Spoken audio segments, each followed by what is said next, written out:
All right. Good morning, everyone. So I hope you can hear me. Kumusta ang first week of classes?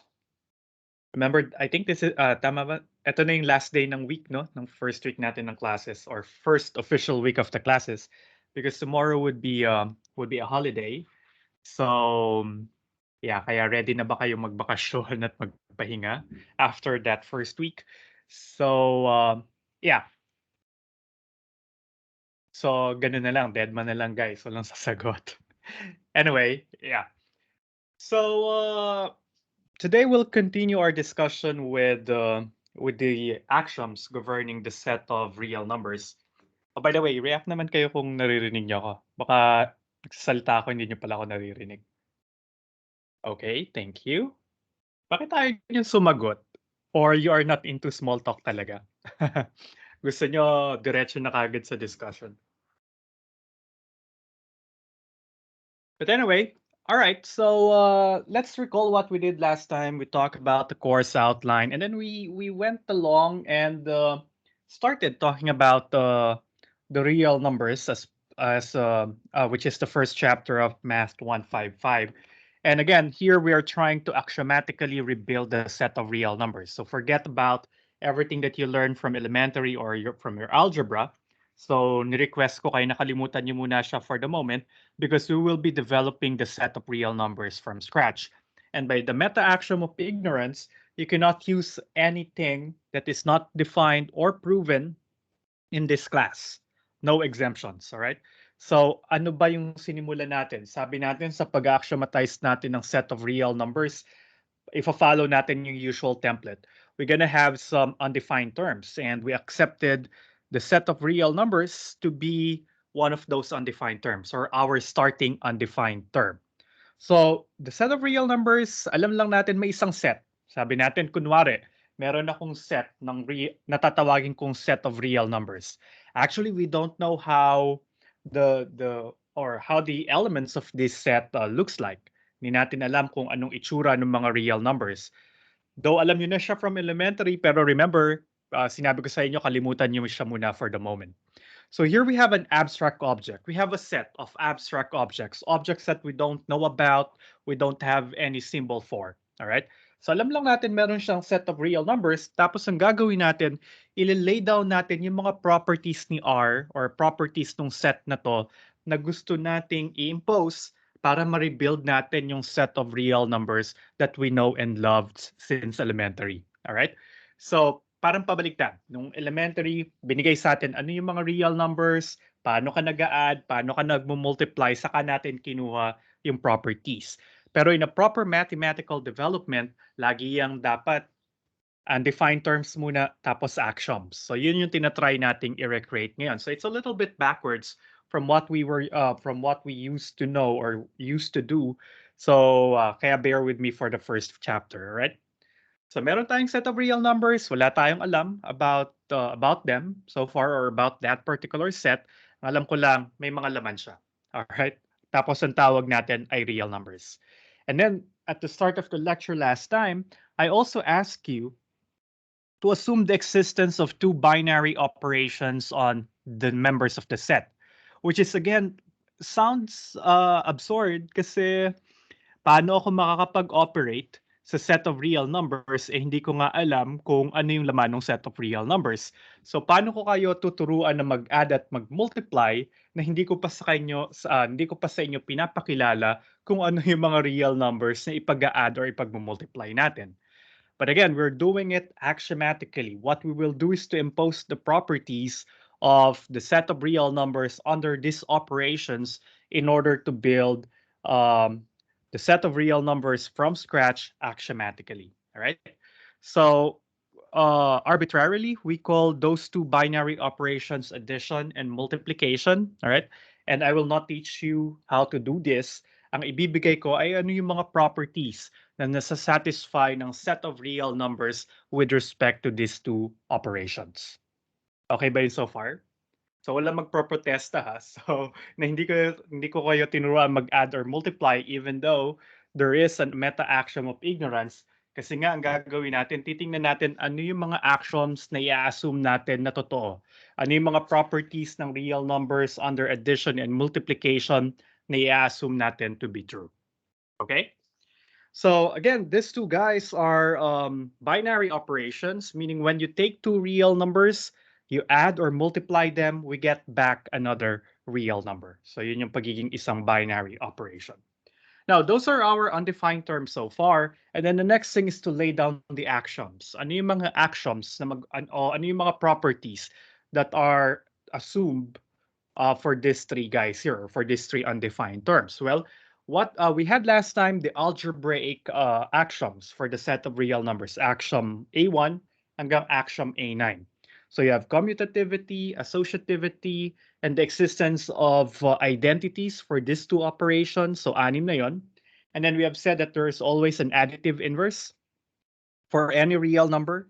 If you have a real number A, then there exists another real number, and our notation for it is negative A, such that A plus negative A will give us back the identity. All right. And what is the additive identity nga? The additive identity is 0. Right. This is the number when added to another real number will give us back the real number. Okay. So para ngayon, or nung dito sa axiom ng, I think that's A3, doon tayo unang nakakita ng isang specific member ng set of real numbers. And that specific member is 0. Okay, siya yung unang nakilala natin na real number kasi si 0, siya yung symbol o siya yung pangalan na pinili natin para dun sa additive identity, because we wanted to assume that there exists a real number when added to another real number will give us back that real number. So parang meron daw isang number, isang real number na hindi nakakaapekto sa identity ng isang real number with respect to the operation addition.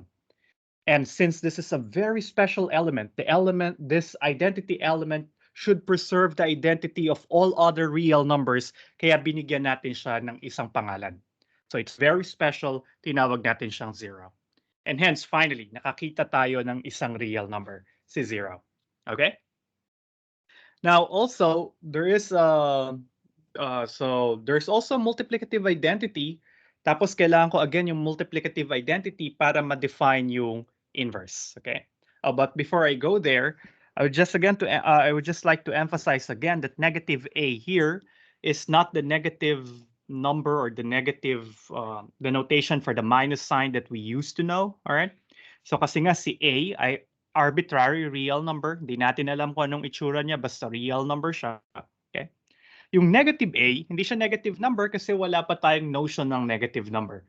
Whenever you see this notation, okay, insofar as at least chapter 1 is concerned, negative a denotes the additive identity of a.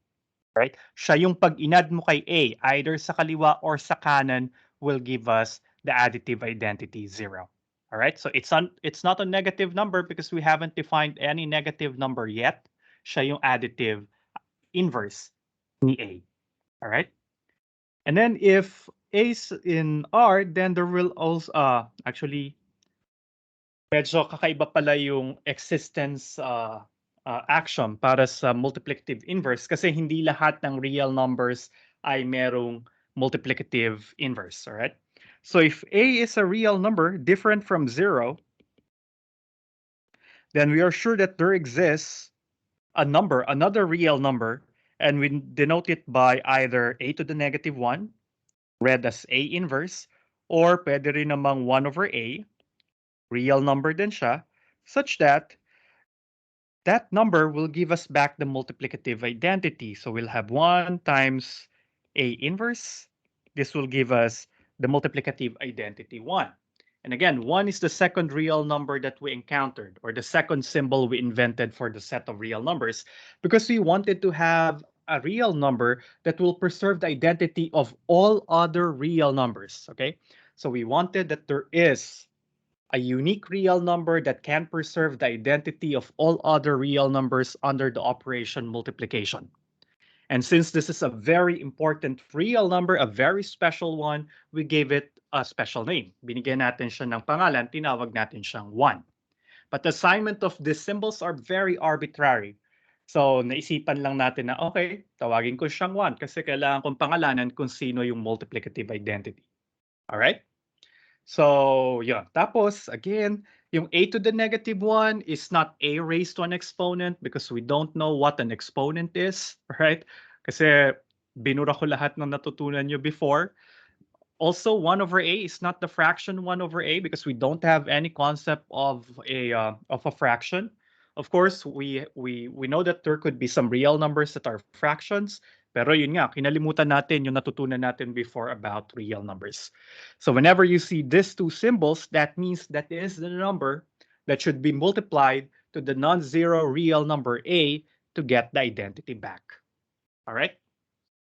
So ito yung pinagsimula natin together with A1 to A9. Oh, by the way, yung A9 siya yung distributive property of multiplication over addition.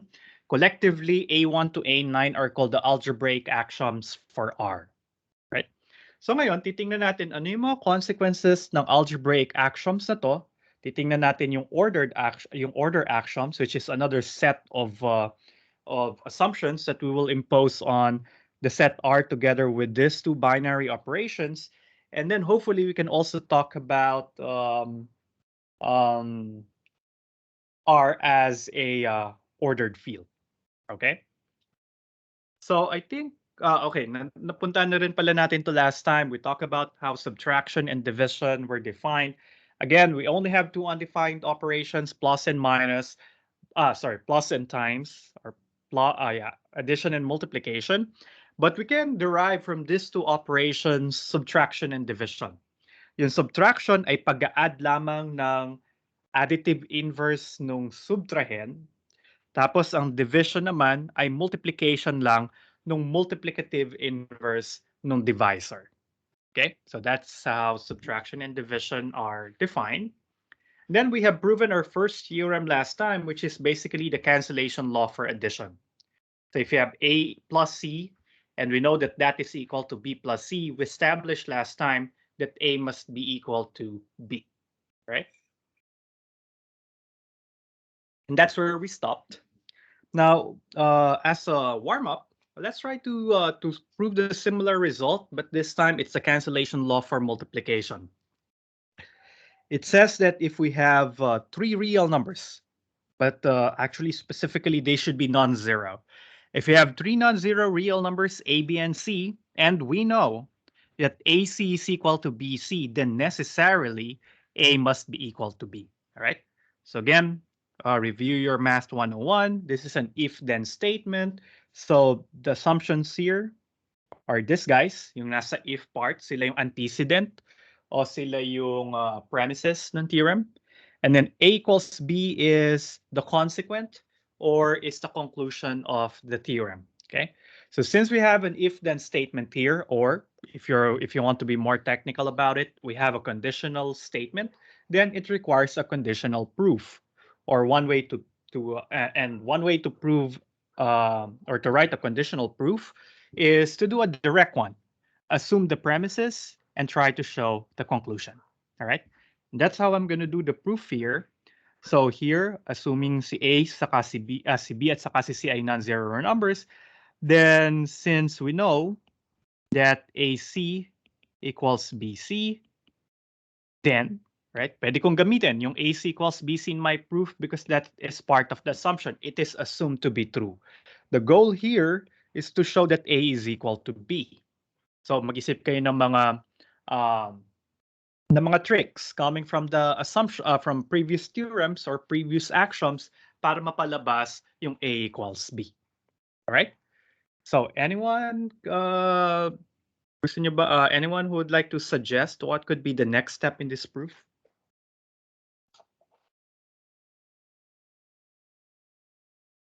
Anyone?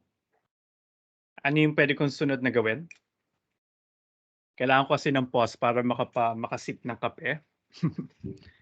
Anyone? Any suggestion? Okay, thank you, John Michael. John Michael is suggesting gamitin daw yung MPE. Yes, and in particular, ano yung gagamitin? Paano ko gagamitin si MPE? By the way, guys, if you want to recite, please raise your hand first. Even if you will unmute yourself or you will type in the comments para hindi sila magsabay-sabay. All right, thank you. Pero sige, counted na yung recitation ni John Michael. May nakita ko nag-raise ng hand. Michael. Sir, multiply both sides po by the multiplicative inverse of C. Okay, so that's a nice nice suggestion. Thank you. Kaya lang, Michael, sure ba ako na merong multiplicative inverse si C?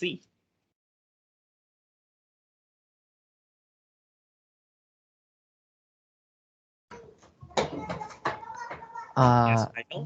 Di lang po ako sure.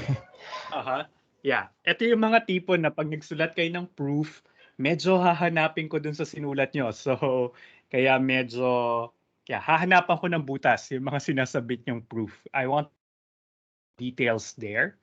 Oh, John Michael is raising his hand. Yeah, may suggestion ka, John Michael? Or follow-up?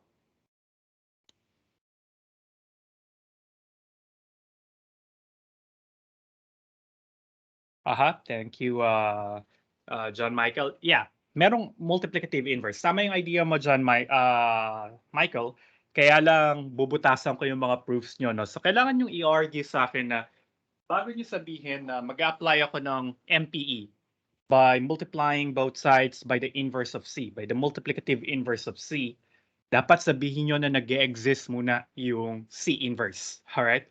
Because if C inverse doesn't exist, then the whole proof will fall, right? So hanapin ko yung statement na yon, and John Michael is saying na kasi non-zero si C. Perhaps I can start there, all right, yung proof.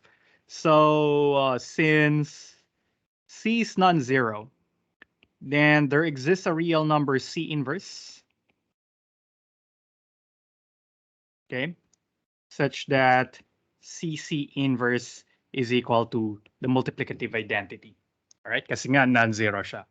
So now I'll start with the other premise that AC is equal to BC. Then I'm gonna apply MPE as John Michael suggested and Michael suggested. So mag-multiply ako dito ng C inverse. Oops. Ngayon, I'll be a little careful in writing my arguments because we said that multiplication is a binary operation. So pwede lang tayo mag-multiply ng dalawang real number at the same time. So that's why I needed to group AC together kasi hindi ko kagad pwedeng isulat na ACC inverse. Kasi tatlong numbers 'yon and multiplication is a binary operation. So two at a time lang yung pwede kong ipag-multiply. So I'll be a little bit careful here and still and especially in the beginning of the course, I'll also be particular with the ordering of my operations. At least dito lang sa chapter 1. Kasi yung iba, baka isulat nyo na yung C inverse ay nandito, ilagay sa kanan. Kaya lang, hindi yun yung sinasabi sa atin ng MPE. Ang sinasabi sa atin ng MPE, kung babalikan nyo, okay, nasa na nga ba yung MPE? Kinakluban ko yung APE. Yeah. Sorry, tinakluban ko si APE. Come on. Ayaw umalis ng GIF. Ayan. Sabi ng MPE, pag nag-multiply ka sa kaliwa, alright, na-preserve yung equality. So, ganun yung gagawin ko. Magiging strict ako sa paggamit ng mga rules, step by step, para masabi na finalo ko sila to the letter. So, if you begin with two equal numbers, then you can multiply them to the right of another real number and preserve the equality. And that's what I did here. We know that the quantity AC is equal to the quantity BC. Then I'm going to use MPE. Magmumultiply ako sa kanan nung dalawang numbers na yon by C inverse, which we know to exist. Kaya nakagroup sila. Nag-multiply ako sa kaliwa. Sa kanan. Nakagroup sila, nag-multiply ako sa kanan. Though we know na interchangeable naman siya kasi commutative ang multiplication, but that will warrant another line in our proof. Okay? So thank you, John Michael and Michael, for that. What could be the next step? Let me hear from the others. Ano yung susunod kong pwedeng gawin? Or yung susunod kong dapat gawin para mapalapit ako sa A equals C?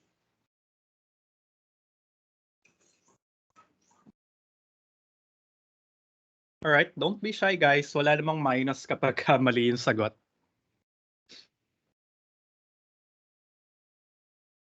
Anyone? Ano yung susunod kong pwedeng gawin? Come on. Bakit ang tahimik? Oh, finally. Sabay-sabay naman sila halos nagtaas sa kamay. So, Alexandra, nickname muna. Tapos, then you can say your answer. Alex po, sir. Ilipat po yung parenthesis from yung pagsasamahin naman po sa next line is yung C, tsaka C inverse. Tapos, Aha. sorry, magiging A parenthesis Aha. C inverse is equal to B, tas parenthesis C inverse po. By? Ano yung property?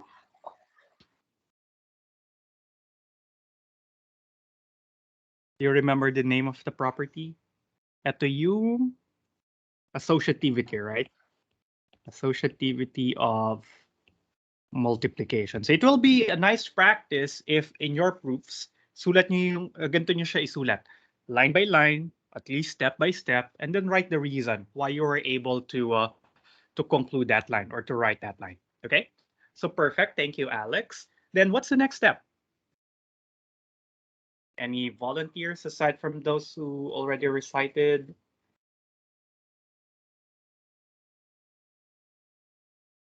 Dali guys, para makarami tayo today. Yes, David. Sir, the next step would be to use the existence of the multiplicative inverse po. All right. Or yeah, existence or property of multiplicative inverse. Thank you, David. So he's referring to the result of multiplying C and C inverse together. Tama? Kasi yung Apo, C sir. times C inverse ay equal kay 1. Because Sa 1. again, yeah, thank you. Kasi nga, again, yung C inverse, notation lang natin siya dun sa multiplicative inverse ni C. What, when multiplied to C, will give us back the multiplicative identity 1. Alright? So kaya, sure tayo na kahit anong real number pa si C, as long as non-zero siya, yung CC inverse, sure tayo equals siya kay 1. And you see how nice this abstract exercise is. Kahit hindi natin alam kung ano yung itsura ni C, ang kilala lang natin, remember na real numbers ay si 0 at si 1, then we are able to come up with these very nice properties na ginagamit na natin since elementary, right? Same thing will happen to the right-hand side. So we'll still have b times 1 here by the multiplicative inverse property. Okay. Or existence of multiplicative inverse, or you can say A8. A8 yata yung sa listahan natin. So that's it. Then I think we are just one step away from the conclusion. And can somebody tell me how to get that to that conclusion? Yes, Sheila Nicole. Sir, yung A7 po, yung existence of multiplicative identity. Okay, thank you. Great. So pag ginamit natin yung multiplicative identity property, yung A times 1, alam natin na equal yan kay A kahit ano pang real number si A, right? And then the same thing will go for the right side. So this is by the multiplicative identity property, okay? Or you can say by existence of multiplicative identity, or you can also say since 1 is the multiplicative identity. So bahala na kayo kung paano niyo siya i-phrase. Ang gusto ko lang ay magka-idea saan yung hinugot yung mga conclusions na yun sa inyong proof. Alright? And since we started with the premise or with the premises, and we ended up with the then part or the consequent in the theorem, then we can say we are done. Ito yung isa sa mga pinaka-satisfying na part ng pinaka-satisfying na bagay para sa isang math major, yung makapag-drawing ng small rectangle sa end ng proof. All right? So that will signify that we are done. We have proven what is to be proven. Okay? So that means from now on, we can use the multiplicative and the addition and the multiplication cancellation laws. All right?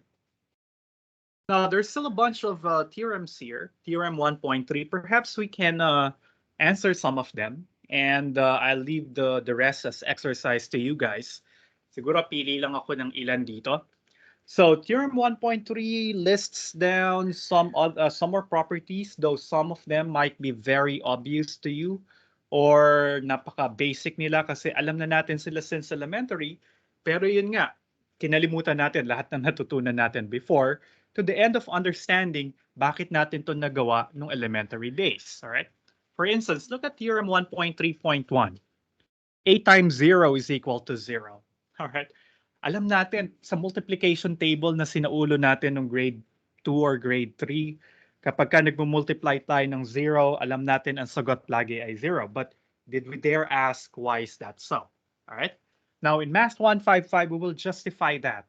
And again, the beauty of this course is even if we don't know how the real numbers look like, aside from 1 and 0, we'll be able to prove that indeed when you multiply, the additive identity to any real number, the answer is always that additive identity. All right. So let's try to write a proof here. So ang assumption ko lang dito ay si A ay real number. So how can I prove A times 0 is equal to 0? Now, one way to prove an identity, so kapag ka meron kang equation na totoo for some set of numbers, we call it an identity. So pag nagpo-prove tayo ng identity, we always want to start with one side first. Okay? Start ka sa isang side, tapos through logical arguments, you should be able to come up with the other side. Okay? Bawal yung ginagawa natin siguro nung high school o nasanay tayo na nag-start tayo dito sa equation, tapos nag-apply ka ng APE, ng MPE, ng Cancellation Law, and so on. We cannot start from A times 0 equals 0 because that is what we wanted to prove, right? So parang sinabi mo na para mapatunayan ko na totoo si statement P, i-assume ko na totoo si statement P, tapos gagawa ako ng logical arguments. That kind of proof is absurd at the first place, in the first place. Kasi nga, hindi mo pwedeng gamitin yung gusto mong i-prove dun sa proof mo. So whenever we deal with with identities, I don't want you guys to start with the identity. Bawal magsimula dun sa gusto nyong i-prove. Now for identities, the conventional way of proving them is to start with one side and slowly go and slowly use some arguments in order to come up with the other side. Okay? And then usually ang pinipili natin ay yung mas komplikadong side. Kasi parang mas marami tayong magagawa dun sa komplikadong side. So I will start with the left side. You could write your proof and start from the right side. Though parang ang hirap pa komplikaduhin ni 0. Simplified na yung 0. So dun ako magsimula sa left. So I'll start by saying note that A times 0, all right, I'll start with this and try to think of a nice way on how to express this, all right? Using the first principles that we have just enumerated. Medyo tricky to. Isa to sa mga amazing proofs kasi medyo kailangan mo maging creative ng konti. Kaya lang medyo meron kasi tayong bias. Alam na natin to simula ng mga bata pa tayo. So parang ang hirap niyang i-prove. Kasi parang obvious na obvious siya, kaya lang ang hirap isulat ng proof niya, right? But if you're a mathematician, actually, kahit nga hindi mathematician, kung logical person ka, hanapan mo lagi ng reason yung mga statements. Bakit totoo yung mga statements na to? Alright? So, anyone would like to venture a guess? So, how can can you give me a way of writing A times 0 or another form for this that will bring us closer to concluding that this guy is equal to 0?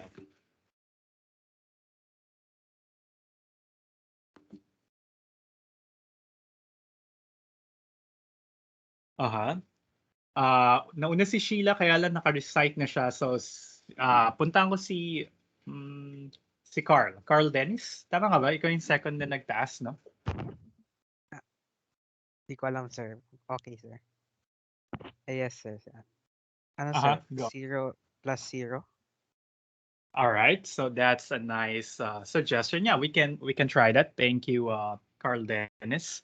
Yeah, pwede nating isulat yung 0 as 0 times 0. So I'll have 1 here times 0 plus 0 because we know that 0 is the additive identity. So adding it to another real number will preserve the identity of that real number. And since 0 is a real number, its identity will be preserved if we will add it to itself. All right? So si 0 ay equal kay 0 plus 0 kasi si 0 ay additive identity. So since 0 is the additive identity. Pagpasensya niyo na minsan ay hindi ko siya isusulat ng buo kasi nandito naman ako para sabihin yung buong statement. But when you're writing the proof, your proofs on paper, dahil ipapasa nyo lang siya, wala kayo sa tabi ko para basahin kung ano yung mga acronym or shortcuts na isinulat nyo. So kindly spell out everything para mas madali kong mabasa at maintindihan yung proof. Alright? So ako lang yung pwede mag-shortcut kasi nandito ako para verbally sabihin kung ano yung ibig kong sabihin. Alright? Okay, so that's fine.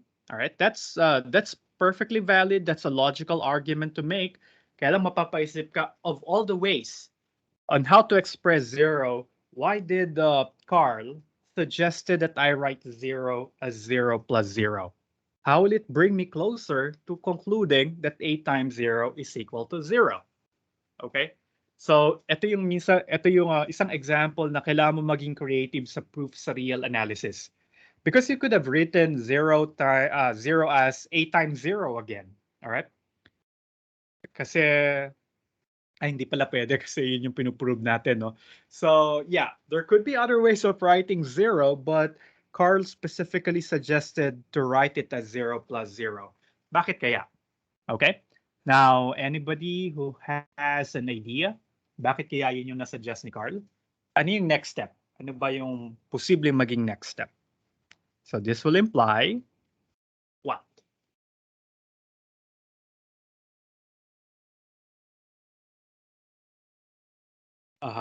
Yes, Zai? Pwede pong i-distribute yung sa right side po, pwede pong i-distribute yung A po. By All right. distributivity of multiplication over addition po. Okay, great. Thank you, Zai. That's perfect. So, nakakita ko dito ng multiplication tapos addition. Parang wala naman akong iba pang alam na gawin kapag ang multiplication ay nasundan ng addition except for A9, the distributive property of multiplication over addition. So, might as well take a shot, right? Let's try to do that. So we'll have A times 0 plus A times 0 by A9. Or kung nalimutan nyo yung number, or actually mas ma-appreciate ko nga kung full title yung isusulat nyo, yung isa-cite nyo. Kasi hindi naman natin usually sinasaulo yung mga numberings. Dito natandaan ko lang from last class. Pero anyway, yeah, that's by A9. And then, what's next? Pero para ngayon, hindi pa tayo lumalapit sa A equals 0, no? So, yeah. Paano kaya? Paano ko siya mapapalapit sa A equals 0? A times 0 equals 0. What's the next step?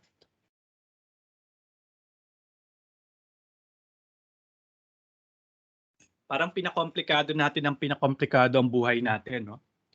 Gusto ko lang naman makakuha ng 0. Oh yes, Ayesa?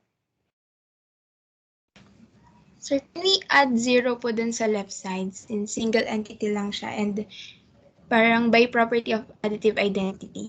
Like, can we add 0? Alright, so yeah.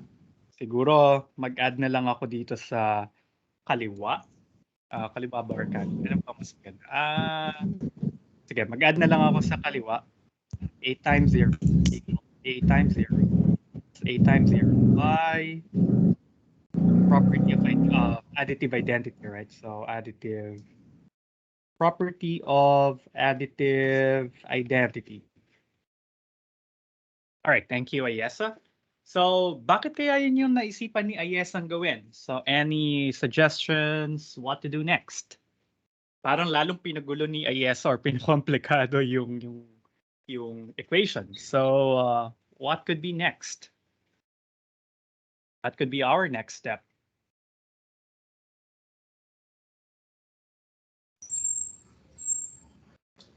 Anyone?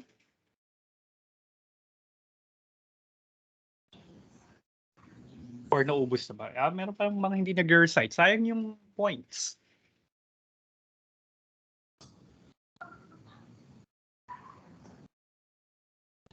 Okay, so I guess, yeah, Therese. There you go.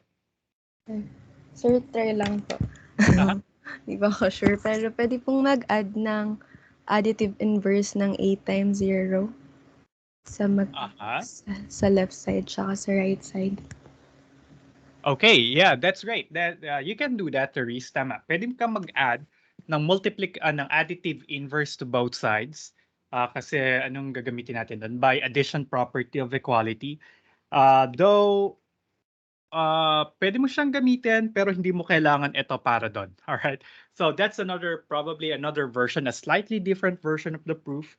Right here, you can add the additive inverse of A times 0 to both sides. Then you'll get the conclusion A times 0 is equal to 0 right away. So tama yun, Therese. Pwede mo siyang gawin. Kaya lang ano siya, slightly different version of the proof. I'll try to go ahead and go by AS's suggestion. Kaya niya siguro sinuggest ito ay para magamit niya yung cancellation law. But essentially, yung cancellation law, ginamit yung konsepto na gustong gawin ni Therese.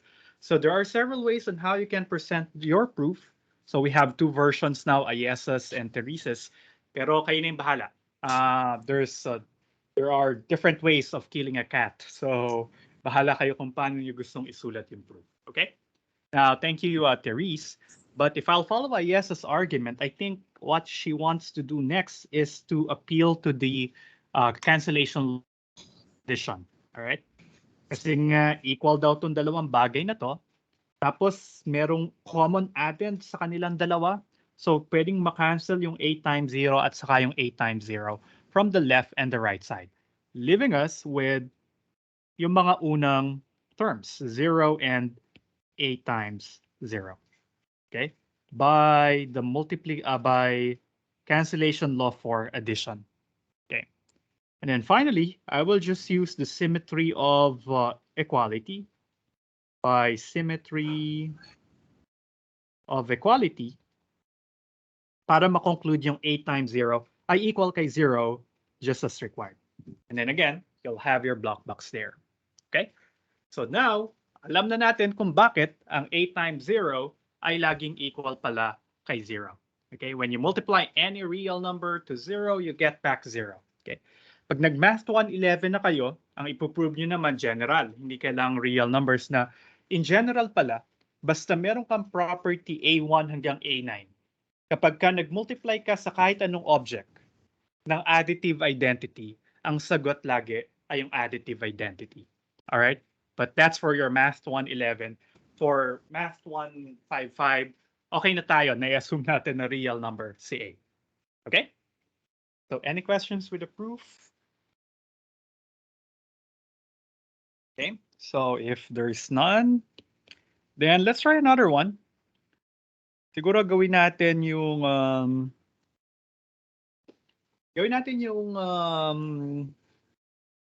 number 2. Okay? And then I'll leave the rest to you guys.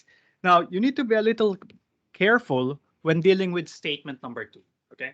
So statement number 2 is not the usual multiplication by -1 or multiplication by a negative sign that we know from before. All right? So, kasi isipin nyo na, okay, parang ano lang yan. Yung pag may negative ka sa labas ng parentheses, i-distribute mo siya dun sa loob ng parentheses. But remember, wala tayong operation na nagmo-multiply ng negative sign. And actually, the negative sign is not the same as the negative sign that we learned from before. Ano nga yung ibig sabihin kapag ka meron ka negative sign for us right now? Yun ay yung additive inverse. All right?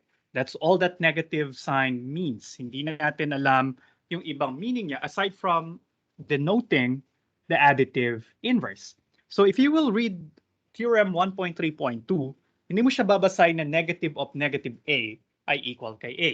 You will read it as the additive inverse of the additive inverse of A is equal to A itself.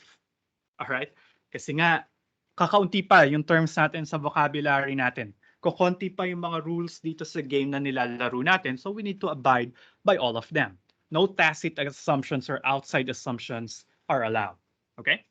So in that case, if I want to prove it, I'll keep in mind that I am proving that the additive inverse of the additive inverse of A is equal to A itself. So how will I test that hypothesis? Paano ko ma-prove ng additive inverse ni A ay equal kay A? Right? And I hope you get the idea. I am not proving that negative of negative A is equal to A because we don't know what the negative operation is. All right? Parang yung number 3. Yung number 3, hindi siya negative 1 times A ay equal kay negative A. Yung theorem number 3 ay pag minultiply ko yung additive inverse ni 1 kay A, ang sagot ay additive inverse ni negative A. Alright? So hindi siya yung multiplication ng negative 1 times A kasi nga hindi natin alam paano nagmumultiply. Alright? So alam lang natin yung properties ng multiplication but we don't know how to multiply specific real numbers. Okay?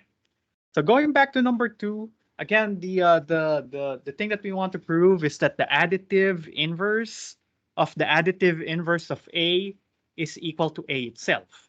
All right. So since we want to prove the additive inverse of A is equal to A, then I'll do it this way. Note that gusto kong ipakita ng additive inverse, paulit-ulit ako, no? Ng additive inverse ni A ay equal kay A. So ang gagawin ko, itatry kong i-add si negative A kay A. Alright? Kasi nga gusto kong patunayan ng additive inverse ni A ay equal kay A. Para maging additive inverse, dapat pag pinag-add ko yung dalawang numbers, dapat ang sagot ay additive identity. Alright? So since here, gusto kong ipakita ng additive inverse ni A ay si A, kailangan kong i-add si additive inverse ni A, there you go, kay A. And pray that the answer is equal to 0. Okay? But essentially, this is true, right? Or kung gusto mo, pwede kang mag-commutativity muna. This is A plus negative of A by commutativity. All right? And then this is equal to 0 by the property of additive inverses. And now we have negative A plus A is equal to 0. That means kapag ka inad ko si A sa additive inverse ni A, ang sagot ay 0. Therefore, that means that indeed the additive inverse of A is equal to this guy which we added to the additive inverse of A. So this is equal to negative A and the proof. All right? Medyo weird ba yung proof? Medyo weird yung statement. But I hope you get the idea. At na-gets nyo rin kung bakit hindi ko pwedeng gamitin yung ginagamit na natin before. All right? Okay? Any questions with that? Or thumbs up kung na-gets? Yes, question, David? Sir, pwede pong paulit kung paano siya naging 0, hindi ko po na-gets. Naging equal kay 0? I mean, na-gets ko po yung naging equal siya sa 0, pero yung next step po, na-surprise po ako dun. Ito. Parang kinopya ko lang yung conclusion, no, para masabing end of proof. Right. So again, tingnan natin kung ano yung napakita natin. Napakita natin na yung negative A plus A ay equal kay 0. So nakakuha tayo ng dalawang numbers na pag pinag-add natin, ang sagot ay equal kay 0. So pag nakakuha ka ng dalawang numbers na pinag-add mo, ang sagot ay 0, ibig sabihin sila ay additive inverses ng isa't isa. So that means negative A is the additive inverse of A. All right? And we know that by notation. Kaya lang yung pakabila yung gusto kong sabihin. Pwede ko rin namang sabihin na si A ang additive inverse ng additive inverse ni A. Or siguro mali kasi sinulat ko dito. Dapat walang negative sign. Okay. So, napakita ko ngayon ay si A, alright, ay ang additive inverse ni negative A. Si A ay ang additive inverse ni negative A. But how do we write the additive inverse of negative A? Yung additive inverse ni negative A, ang itsura niya ay eto, negative of negative A. Or additive inverse of the additive inverse of A. Siguro nalito ka, David, kasi may typo ako. Nasulat ko minus A. Dapat A lang yan. Right? Parang tongue twister, no? Pero, yeah. Does that clarify things? Or one more time? Opo, sir. Okay. Nagets ko na po.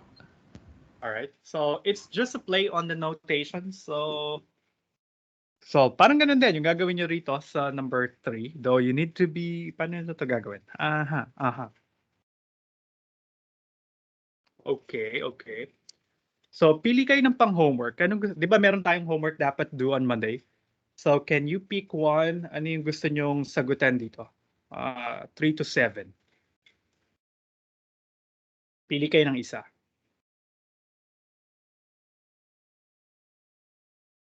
Walang magsasuggest? Pwede nyong i-type sa chat box. Otherwise, ako ang pipili or gagawa ng pang-homework. Number 5. Alright, so dahil si David lang yung nagsasuggest, sige. Homework number 1, sasagutan nyo si number 5 daw. So, number 5. Okay na ba yon? O meron pang isang question? Sige, first homework pa lang naman. So, sige, number 5. Homework number 1. Ipopost ko siya sa Canvas later, alright? So, tapos, ang request ko lang, try nyo siyang sagutan ng sarili nyo lang, alright? So, wag muna kayong mag-search or something because I think this is simple. So, try nyo muna siyang sagutan without consulting any materials. Tapos, pag hindi nyo talaga siya maisip, saka kayo humanap ng material. Naglipa na sa internet ang proof niyan, alright? So, kaya lang, pwede nyo siyang gawin 2 ways. Pwedeng isulat niyo yung proof sa internet, katulad nung ginawa ko sa proof ng Theorem 1.1. Nakasulat na yung proof, pero iniisa-isa ko yung mga detalye. Alright? Na-analyze ko ano yung ibig sabihin ng bawat isang line.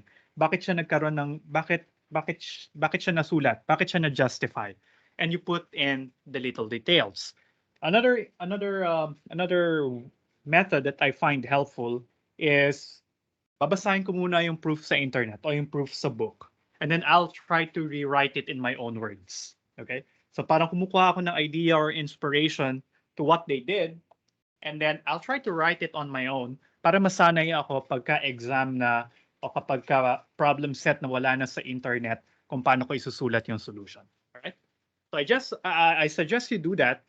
And again, that will be due on Monday, right before midnight. So ipopost ko siya mamaya sa Canvas ulit. Alright? Okay, so and then dahil holiday bukas, kung bored kayo, you can have fun and try to answer or try to write the proof for the other statements in Theorem 1.3. Okay? And then section 1.2 will close by defining exponentiation. All right?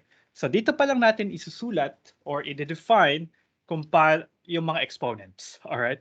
So kapag nakakita kayo ng x to the power 2 when x is a real number, then that means we multiply x to itself 2 times. So we have x times x. And then x cubed is x times x times x. Tapos nag-associativity lang and so on.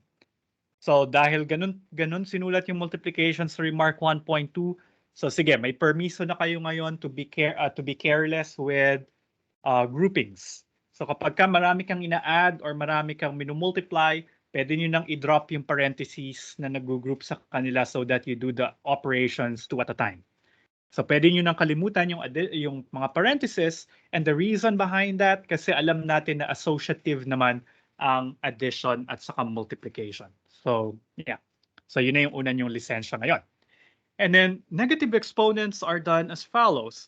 Kapag meron kang say x to the negative 2, it means that the multiplicative inverse of x should be multiplied to itself twice.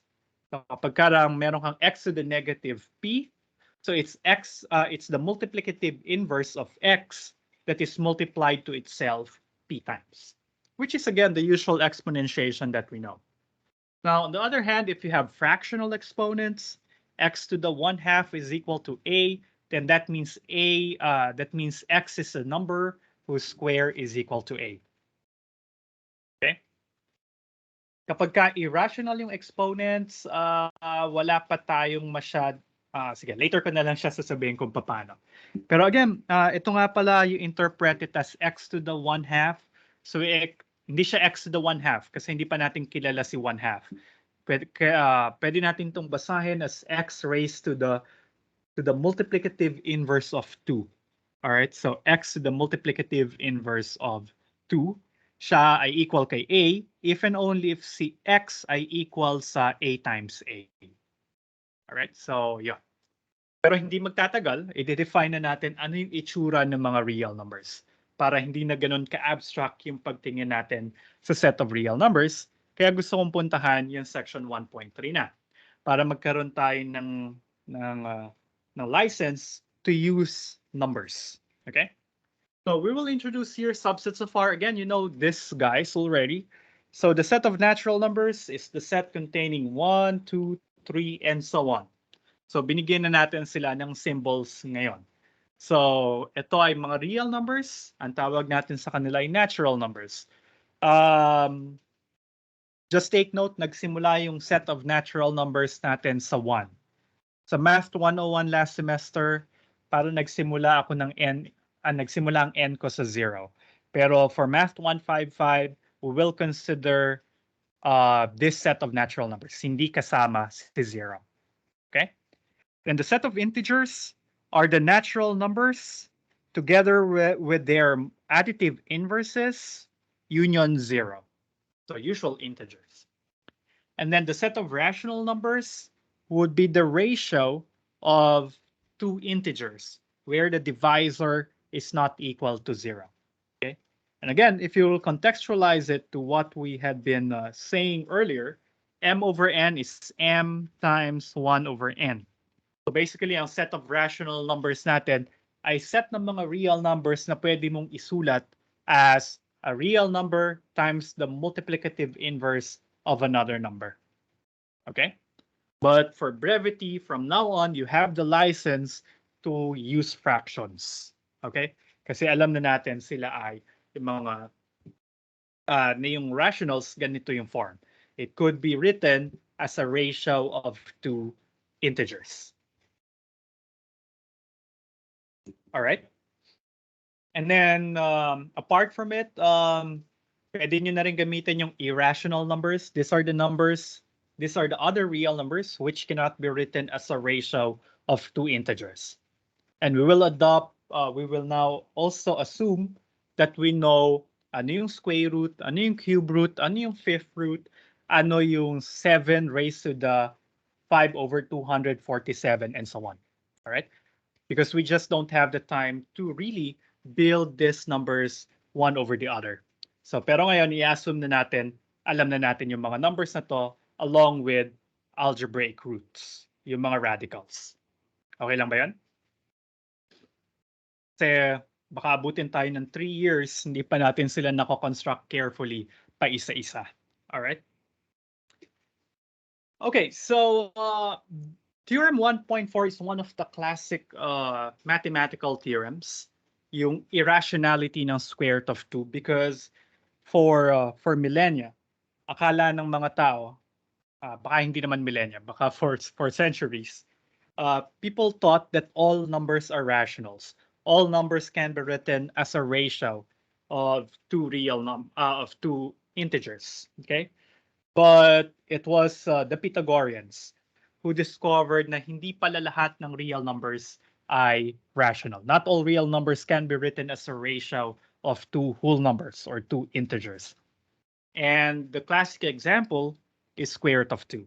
Right? And the proof of square root of 2 is a classic one because it demonstrates the elegance of reductio ad absurdum. or proof by contradiction. Okay, so let's try to recreate the proof. And this is a big deal, especially for the Pythagoreans, because if you recall, Pythagoreans taught that numbers and mathematics in general is a sacred thing. It is mystic, or it is something that is very important to them spiritually. So, para silang cult. Na ganun yung kataas yung pagtingin nila with sa math. And there are some factions within the Pythagorean school that cannot really accept that there are irrational numbers. Kaya nga ang tawag nila irrational. Parang they are the only numbers that make sense. But how come there are irrational numbers, which is kind of contradictory to math being a logical and a rational way of thinking? And why are there irrational numbers in mathematics? All right. Sabi ng legends, it was Hippasus, a Pythagorean philosopher, who discovered the irrationality of square root of 2. Of course, earlier civilizations might have an idea, kaya lang hindi recorded yung history nila or hindi formalized yung kanilang manuscripts. Pero yung Pythagoreans, well documented sila. So usually this theorem is attributed to the Pythagoreans, even if it is known to earlier civilizations. And legend says it was Hippasus, this guy Hippasus, who came running around and saying na mali yung inaakala natin, mga ka-Pythagoreans, na ang lahat ng numbers ay rational. Merong irrational number, si square root of 2.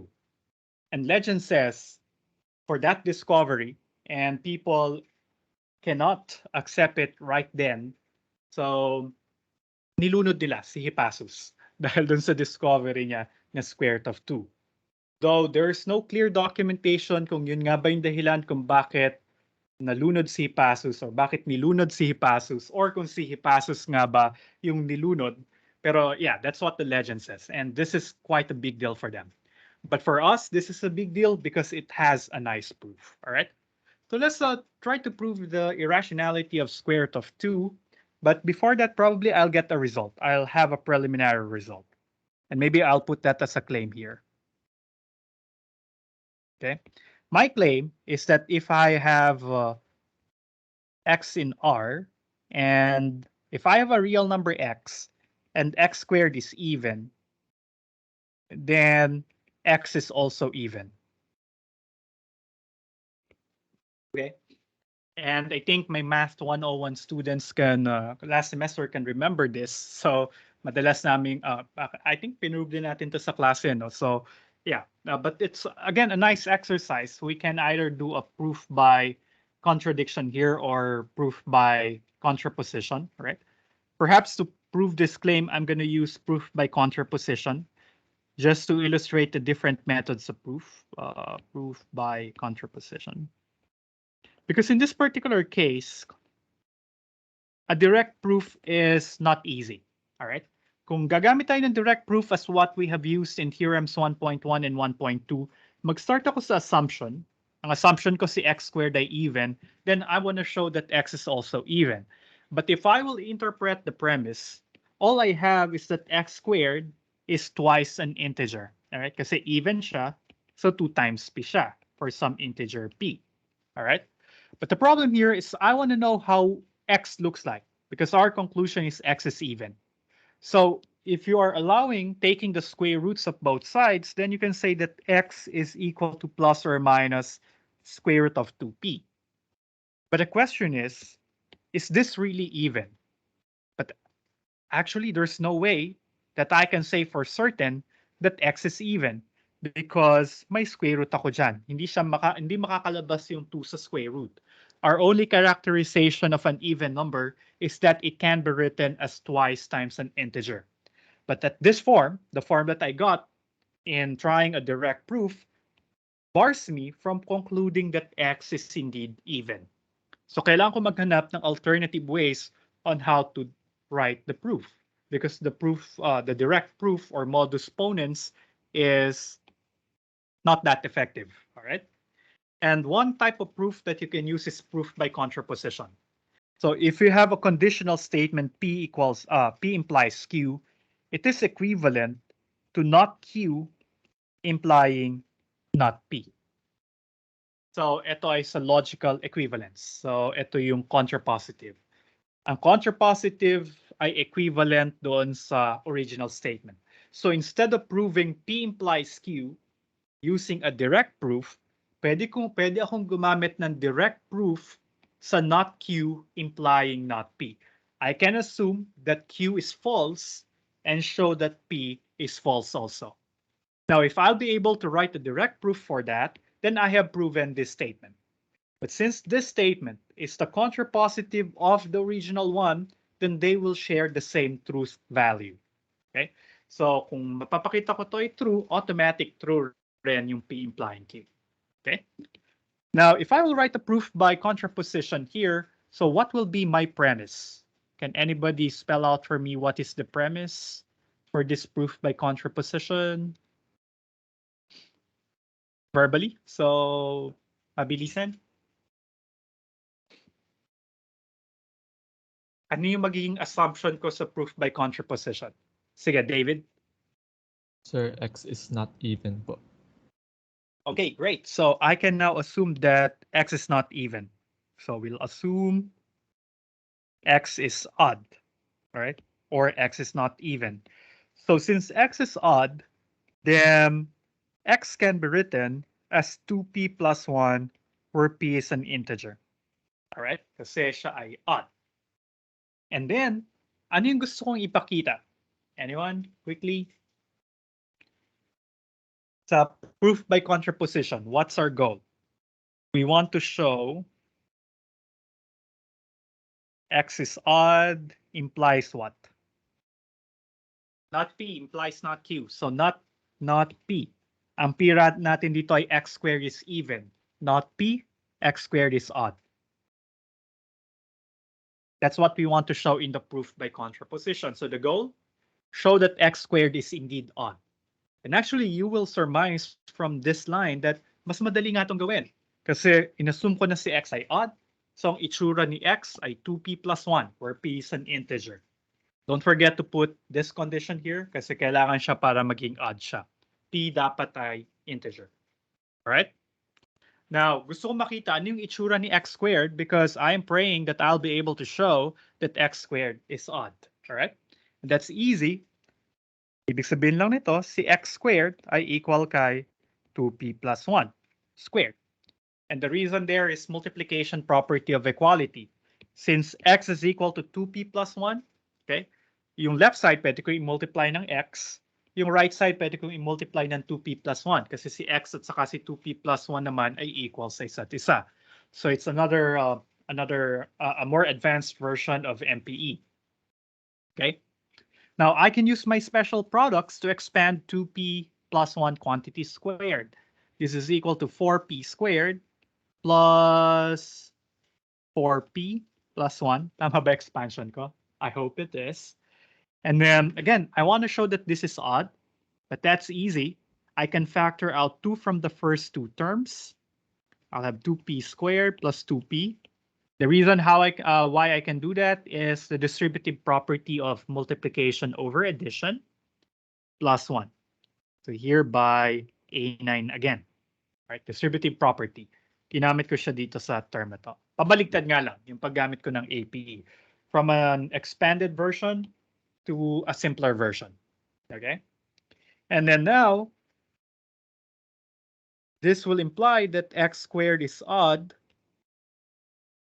since we know that 2P squared plus 2P is an integer. Okay? So now we have proven that if X is odd, then X squared is also odd. So by the principle of contraposition, we can say that if X squared is even, then X is also even, which ends our proof. Okay? So yeah, itong claim na to, gagamitin ko siya para ma-prove yung irrationality ni square root of 2. So here we can start the proof of the actual or of the main result that we want to show. Okay? So ang gagamitin ko naman dito ay proof by contradiction. Okay? So at least ngayon, we are hitting two birds with one stone. nakapag-tackle na tayo ng properties ni R, and at the same time we were able to recall methods of proof, right? Para dun sa mga medyo matagal na nag 101. Okay?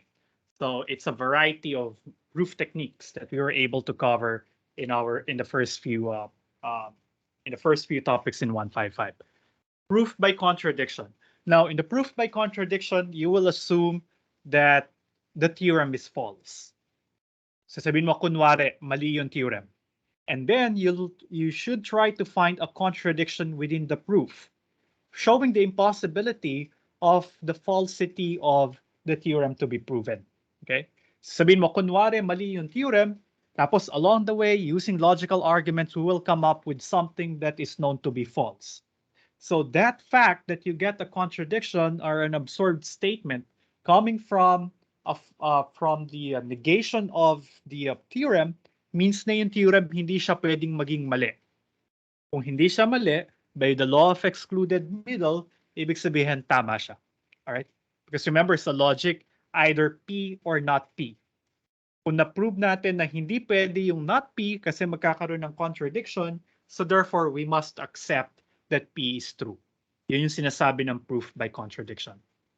And then the proof by contradiction is often used when a direct proof is not that easy to make. Okay, now, what do we want to prove here? Remember that we want to show that square root of 2 is irrational. So we will suppose, for the sake of contradiction, that square root of 2 is rational. Okay. So by the way, I use a dollar sign para sa suppose for sake of contradiction. So pag gumamit ako ng dollar sign, suppose siya, tapos usually sa sa proof by contradiction ko siya ginagamit. So I read the dollar sign as suppose for sake of contradiction that square root of 2 is rational.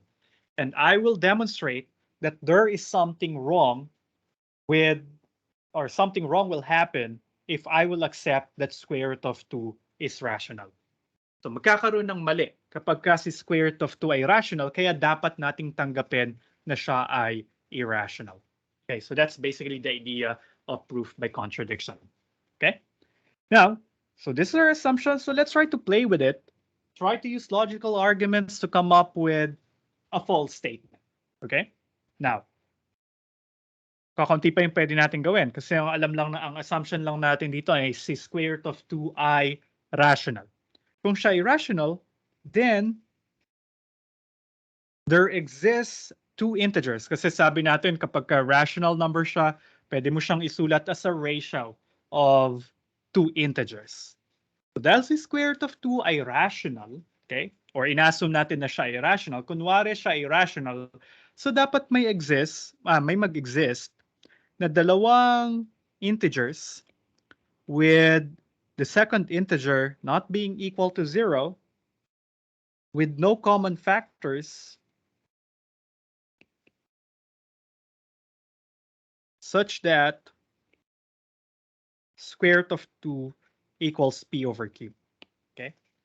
So again, here we're saying that if square root of 2 is rational, then it should be the case that it can be written as a ratio of two integers p and q, q not being equal to 0. But I am saying something more than that. I am assuming that P and Q don't have a common factor. Okay?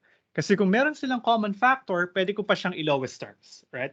Pwede kong i-divide yung numerator at saka si P at saka si Q by their common factor and get a fraction in lowest terms. So even if P and Q don't have common factors, then I can still reduce it as a ratio of two integers without any common factor. Okay? Kasi crucial yung hindi pagkakaroon ng common factor. Okay? But that's fair. That's a fair assumption to make. Okay? Now, if this is true, then medyo awkward kasi na may square root, may radical. So tanggalin ko yung radical. I can square both sides. And again, the principle behind squaring both sides of an equation is the multiplication property of equality, right? So pag ni-square ko both sides, ito yung makukuha ko, p squared over q squared. All right? But this is also the same as saying that we have p squared equals 2q squared. And what can we say from here? We can say that p squared is even. Right? So is it okay so far? Okay? So si p squared ay even. Tapos si p squared ay even, remember our claim kapag ka si m squared ay even, dapat si m ay even din. So this means p is even. Okay? So far so good? And so far, everything seems fine, right? Wala pang something na mali. Wala pang malaking butas yung mathematics so far. All right? Now, P is even. Now, if P is even, pagpatuloy natin kasi wala pa tayong contradiction. And this is one difficulty of proof by contradiction. Hindi natin alam kung ano yung goal natin. Basta magpapatuloy tayo mag-analyze hanggang makarating tayo sa something na mali. In contrast to direct proof na alam natin talaga yung end goal, ano yung gusto nating ma-achieve. Sa proof by contradiction, hindi natin alam kung ano yung hinahanap natin. Ang alam lang natin, naghahanap tayo ng mali.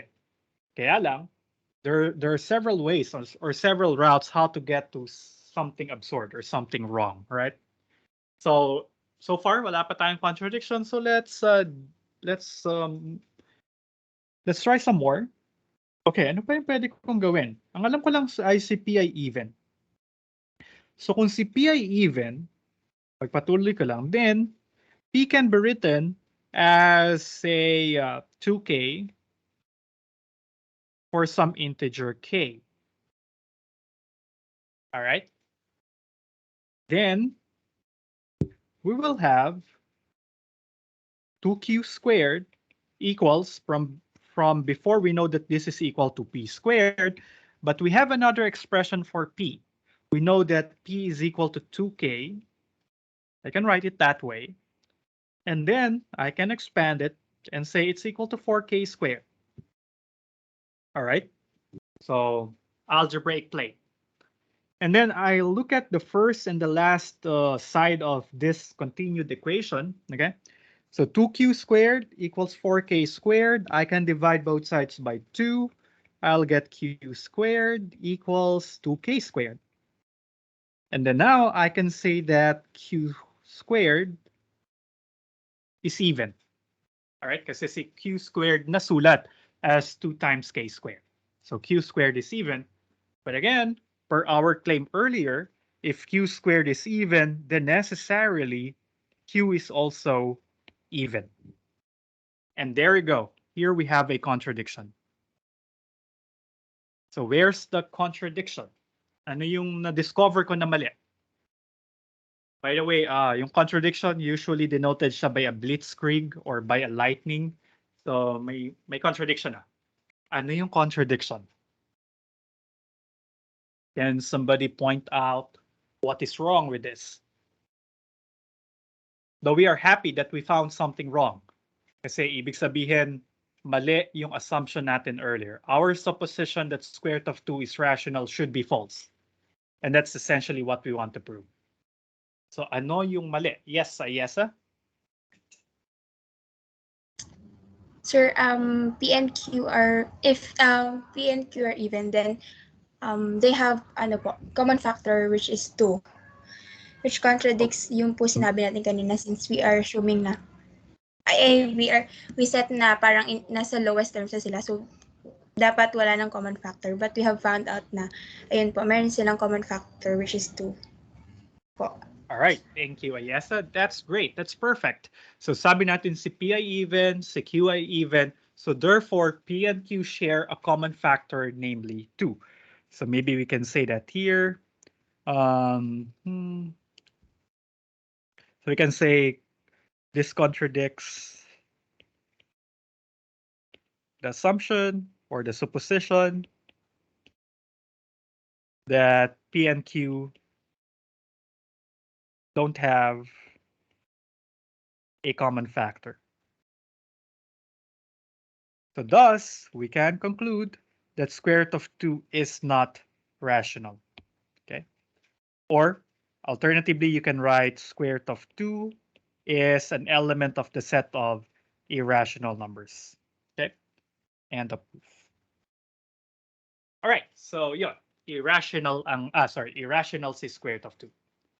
Oh, by the way, guys, whenever using set complement, ang gagamitin natin na is C.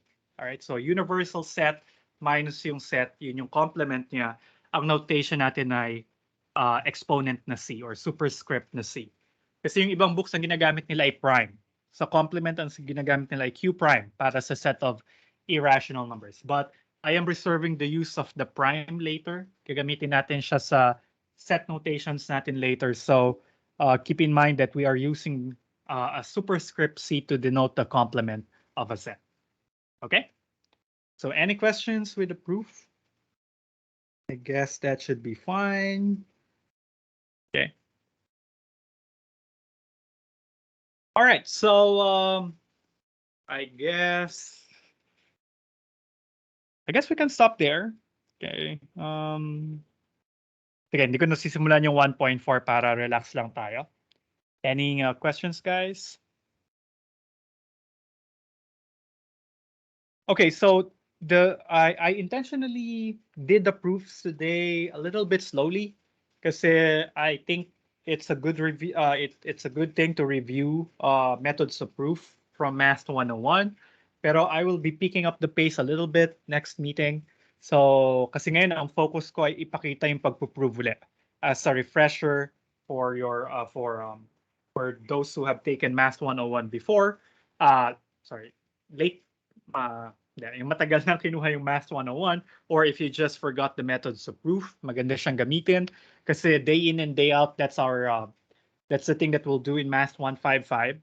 Pero probably as we go along, I will emphasize the results themselves and their consequences. Tapos yung proofs, dadaanan pa rin natin naman siya ng detalyado, pero hindi ko na i-discuss yung portions ng proof o yung idea behind the method of proof. All right? So kasi ngayon kailangan gusto kong i-reintroduce yung methods of proof sa inyo. But we'll pick up the pace later. But again, you can always say, sir, masyadong mabilis, medyo bagalan natin ng content. All right? So on Tuesday, we'll start talking about the order axioms, all right? Section 1.4. And then hopefully we can talk about the completeness axiom next time. Kasi hindi tayo titigil dun sa algebraic axioms. So axioms A1 to A9 are the algebraic axioms. Then we'll have two more axioms here. 10 and 11, sila yung tinatawag na order axioms. So dito natin i-define ano yung ibig sabihin ng positive real number at ng pagiging negative real number. Okay? Para medyo makompleto na natin yung picture. And then, so doon magsisimula na yung abuse of notation. So yung negative sign, it will denote a negative number and at the same time, it will also denote the additive inverse. But luckily, those two concepts kind of overlap and they coincide, at least from a pragmatic point of view, pero conceptually, magkaiba silang dalawa. Pero sa set of real numbers, interchangeable yung negative number at saka yung additive inverse. So there is no big problem with the abuse of notation there. Okay. Tapos makikita natin yung set of real numbers ay isang ordered field. Kahit anong structure, so kahit anong set, together with two binary operations, as long as it satisfies a version of A1 until A11 is called an ordered field. So the set of real numbers is an ordered field, as well as the set of rational numbers. It's another ordered field. But we want to make the set of real numbers special. And what sets the set of real numbers apart from all other ordered fields?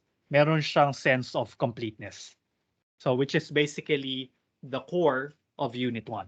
So on Tuesday, we'll talk about the order axioms. Then mabilis lang to 1.4, and then we'll start talking about completeness axiom, which is the main takeaway from Unit 1. Okay? And then we will be able to conclude that R is a complete ordered field. And that's what makes it special with respect to other number systems. Okay? So yung homework, again, oops, sorry. Nasa na yung homework. So your homework is to prove theorem 1.3.5. The deadline is on Monday, right before midnight, February 28. If you finish early, it will be good if you submit early. Kung sure ka na, submit mo na siya sa Canvas para ma-checkan ko siya kagad. Kasi kapag umabot yung deadline, nagsabay-sabay na kayo ng submit, baka medyo matagalan bago ko siya masole. If you're sure and you want to get feedback as soon as possible, then submit it early. Okay? Now, any concerns or questions?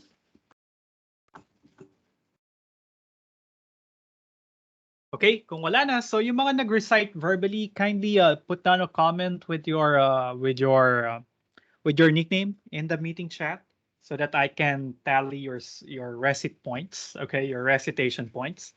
So comment nyo na lang sa chat box. And other questions, concerns? If there are none, so thank you guys for coming today. Enjoy the rest of the day. Enjoy the long weekend. And let's see each other again on Tuesday. Bye, guys. Thank you po, sir. All right, you're welcome. Thank you, sir. Thank you, sir.